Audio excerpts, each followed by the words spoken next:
अपना अपना आप ही देखते रहते थे। घर चाहे ना देखना बुरी बात नहीं, लेकिन सिर्फ अपना आप ही देखते रहना और हर वक्त देखते रहना, खुदा मुझे ऐसी खुदाई ना दे कि अपने सिवा कुछ दिखाई ना दे। ये भी कोई इतना ठीक मसला नहीं। आप गौर फरमाए, क्या अर्ज करना चाहता हूँ आपकी खिदमत में मेरे अजीज। एक तो अगर मैं बड़ी समझदारी से और बड़े गौर से और बड़ी तवज्जो से आपको ये बात समझाना चाहता हूँ कि अगर हुजूर से प्यार करोगे ना, तो ये जितनी दौलतों की और शोहरतों की मोहब्बत दिल में आती है, ये खुद ब खुद निकल जाएगी, खुद ब खुद निकल जाएगी, आसानी हो जाएगी, जीना आसान हो जाए। दूसरी बात आपकी खिदमत में अर्ज करूं, हम ना ताज़ा दम नहीं रहते, हम परेशान रहते हैं, हम बोर होते हैं, हमारी तबीयतें बाज़ोकात जल्दबाजी करती हैं, हम बाज़ोकात उलझ जाते हैं, करार तलाश करते हैं। उस करार को तलाश करने के लिए फिर बाज़ लोग उल्टी सीधी मूवीज़ देखते हैं। बाज़ लोगों का ख्याल है कि शायद मैं कोई लतीफ़ा सुनूंगा तो मामला ठीक हो, फिर उसका नतीजा भी निकला है लतीफ़े सुनने का। अब लतीफ़े सुनाना भी इतना बड़ा काम हो गया है कि मौलवी है पगड़ी दाढ़ी वाला, लेकिन उसके नाम के नीचे लिखा फ़नी मौलवी। खुदा के बंदे, ये संजीदा स्टेज है, दीनदार लोगों का करने का काम है, आप क्या कर रहे हैं? मौलवी भी फनी होता है, 6 मानादार, कि हमारा मिजाज था हर चीज शुगल मेला, हर चीज हंसना उलझना। मेरे अजीज, हम चूंकि सुकून चाहते थे, कुछ ने इधर उधर की मूवी देख ली, कुछ ने हंस लिया, कुछ सैर को चले गए, कुछ का ख्याल था खाने खा लेंगे तो सुकून आ जाएगा। याद रखना, इन चीज़ों में सुकून नहीं है, इनमें तो आप उलझते जाएंगे। मजीद तो सुकून कहाँ है, करार कहाँ है? आप कभी सहाबा की जिंदगियां देखें ना, हालात जिस तरह के भी थे ना, उनको जो सुकून मिलता था वो रुखे मुस्तफ़ा से मिलता था। उनकी तबीयत पूरी लग गई थी कि हुजूर अलैहिस्सलाम की जो यादें हैं वो दिल को ताज़ा करती।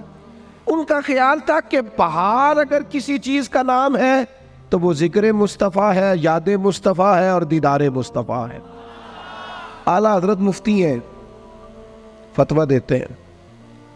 आला हज़रत मुफस्सिर कुरान है, कंजुल ईमान बज़ाते खुद एक तफसीर है, तर्जुमा ही तफसीरी है।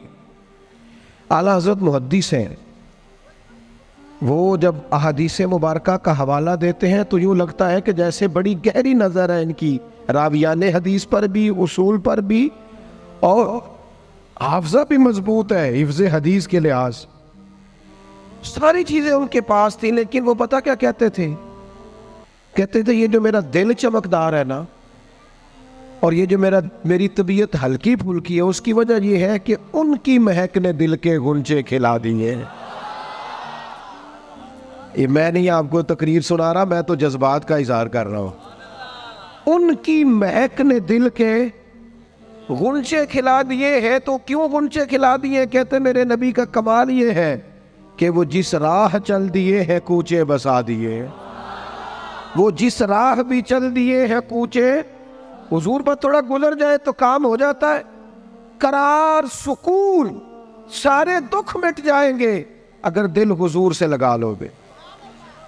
अगर मुहब्बतों का मरकज रसूल पाक को बना लोगे। आप देखें ओहद के मैदान के अंदर काफिर ने एक बड़ी अजीब साजिश की मुसलमानों को परेशान करने के लिए।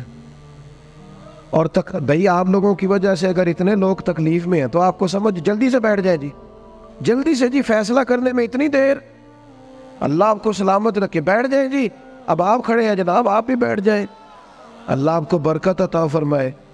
अच्छा, एक बंदा महफिल में खड़ा हो जाता है मोबाइल लेके, अल्लाह उन्हें समझना चाहिए कि बाकी सारे कुल भी है मोबाइल। और खुदा के बंदे, आपकी वजह से इतने लोग पीछे अगर परेशान है तो आपको समझना चाहिए उस चीज़ को। अल्लाह ताला आप सबको हंसता और मुस्कुराता रखे। नबी पाक की ज़ात से जब आपकी कामिल वाबस्तगी हो जाएगी ना, तो हुजूर की ज़ाते वाला का प्यार, और प्यार लारो वाला नहीं होना चाहिए, खाली जल से महफिल में और मायक हाथ में आया तो इश्क का दावा तगड़ा, खाली इस तरह नहीं। तन्हाई में भी तू रोए हुजूर की बारगाह। एक महफिल में मैं एक दफ़ा हाजिर था तो एक नात का बच्चा मेरे पास आया, कहने लगा जी मेरी सिफारिश कर दो, मैं भी हुजूर दी बारगाह च हाज़री लवानी है। मैं क्या पुत्र तू घर जाके पढ़ लै, उत्थे भी हाज़री लग जाएगी कि 4000 बंदा चाहिए हाज़री लवाने लई। हुजूर की बारगाह में तो जहाँ बैठ के भी पढ़े हाज़री लग जाती है। इसके लिए क्या साज समर के मजलिस ही फ़कत हो तो हाज़री लगती है? ये भी आला हाज़री है, पर वो तो वल्लाह वो सुन लेंगे और फरियाद को पहुँचेंगे हम। बस इतना तो हो, कोई फरियाद करे दिल से, तू बात तो दिल से कर। आपकी जब कामिल वाबस्तगी हुजूर से हो जाएगी ना, तो ये गुर्बतों का डर, ये परेशानियाँ, ये आजमाइशें, एक जगह रोना नहीं रोया हज़रत बिलाल ने कभी अपनी गरीबी का, एक जगह परेशान नहीं हुए कभी हज़रत सलमान फ़ारसी के मैं परदेसी हूँ, एक जगह भी कभी जनाब सुहैबी रोमी को तकलीफ़ नहीं हुई। क्यों भला? इसलिए कि हुजूर की मोहब्बत ऐसी दवा है जो हर बीमारी से शिफा अता कर देती। ओहद के मैदान में काफिरों ने एक चाल चली थी। उनको पता था कि कौन सी बात मुसलमानों को ज़्यादा परेशान कर सकती है। उन्होंने एक अफवाह फैला दी थी कि माज़अल्लाह हुजूर को शहीद कर दिया गया। उसकी वजह से शदीद परेशान हुए सहाबा, और जंग के जो नतायज बरअक्स आए उसकी बड़ी वजह यह अफवाह भी बनी। अब सहाबा बड़े परेशान थे, हुजूर शहीद हो गए। कुछ लोग ना मैदान उहद से जब वापिस आ रहे थे ना, जंग ख़त्म होने के बाद, एक खातून जा रही थी मैदान जंग की जानिब। औरतें अपने मिजाज के लिहाज से कमज़ोर होती हैं कल्बी तौर पर, और बड़ी खूबसूरत बात लिखी है उलमा ने, कहते हैं औरत के दिल में दर्द ज़्यादा होता है ना, प्यार ज़्यादा होता है, और ये जो वो कमज़ोर वाक़या हुआ इसे ऐब ना समझो। इसीलिए तो अल्लाह ने बच्चे को पालने का ज़िम्मा उसका लगाया है कि वो शफ़क़त ज़्यादा रखती है, मोहब्बत ज़्यादा रखती है, दर्द दिल ज़्यादा रखती। इसलिए जिस दर्द से वो बच्चे को पाल लेती है ना। मेरा बेटा एक दिन घर में कुछ पका हुआ था, उसकी अम्मा कहने लगी खाना खाओ, कहता मैं नहीं खाना।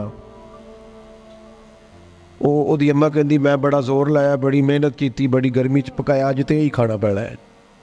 कहने लगा मैं नहीं खाना, मैं आराम से खाना खा रहा हूँ। अब वो माँ बेटा बहस कर रहे हैं। थोड़ी देर गुजर गई तो मैनू कहती तुसी क्यों नहीं बोलते? मैं क्या मैनू पता है किन्ने जितना है, थोड़ी देर बाद खलो जाओ, मैनू पता है किन्ने जितना है। वो बच्चा उठ के अंदर चला गया, कहने लगा मैं नहीं खाता, तुसी खाओ। वो फिर 5 मिनट लगे तो वो पकाना शुरू करता जो बच्चा कह रहे हैं। तो मैं क्या मैंने तो पता है ना इसका नतीजा की है, तो इस बहस में जाने की ज़रूरत है। इसलिए कि माँ औलाद के सामने हमेशा ही हार जाती है।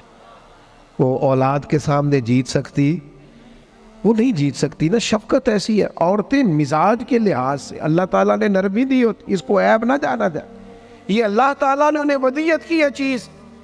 तो खातून जा रही है मैदान उहद की जानिब, वहाँ से सहाबा आ रहे। तो खातून पूछती है सहाबा से हुजूर का क्या हाल है? तो एक सहाबी अपने लहजे में गोया कहने लगे खबर मुश्किल है, पर तुझे सुनानी भी ज़रूरी है। इस जंग में तेरे भाई का इंतकाल हो गया है। बहन के लिए इससे बड़ी भी कोई खबर होगी कि भाई का इंतकाल हो गया? वो खातून ने ये खबर सुनी, इन्ना लिल्लाहि व इन्ना इलैहि राजिऊन पढ़ा, आगे गुजर गई। अगले सहाबी से जाके पूछती है हुजूर का क्या हाल है, और बेचैन है, दौड़ी जा रही। ये मेरी बात को समझे आप। किसी एक जगह जब आपकी मोहब्बत का गलबा होता है तो फिर बाज गम लगते ही नहीं। आपकी कैफियत ही और होती है जिंदगी गुजारने में। आगे बढ़ी, एक और सहाबी मिले, उनसे पूछती है हुजूर का क्या हाल है? तो कहने लगे मेरे पास तेरे लिए एक बड़ी सख्त खबर है, तेरे शौहर का इंतकाल हो गया। उसने थोड़ी देर के लिए खामोशी इख्तियार की, अल्लाह की रज़ा पे राज़ी रहने के कलिमात अदा की और आगे बढ़ी। एक और शख्स से सवाल, ये ज़रा सोचते जाना, ये खबरें अगर अचानक मिले, भाई चला गया है, बाप चला गया है, इसको सोचना, अपने ऊपर तारी करना, खुदा ना करे ऐसा हो। पर जब खबर मिले तो कैफियत क्या होती है। वो खातून आगे बढ़ी तो एक शख्स और मिला, पूछती है ज़रा बताओ ना हुजूर का क्या हाल है? तो कहने लगे मेरे पास तेरे लिए खबर है कि तेरे वालिद भी इस जंग में शहीद हो गए। बेटियों का तो मेका ही बाप से होता है, माँ से होता है। वालिद चले गए, थोड़ी देर के लिए गर्दन झुकी, कलिमात अदा की, और फिर वे पूछती है सियाबी से, वालिद चले गए, भाई चले गए, शौहर चले गए, मुझे बताओ कि मेरे नबी पाक का क्या हाल है। तो सियाबी कहने लगे, अल्हम्दुलिल्लाह मैं ज़ियारत करके आया हूँ, रसूल पाक बिल्कुल ठीक है।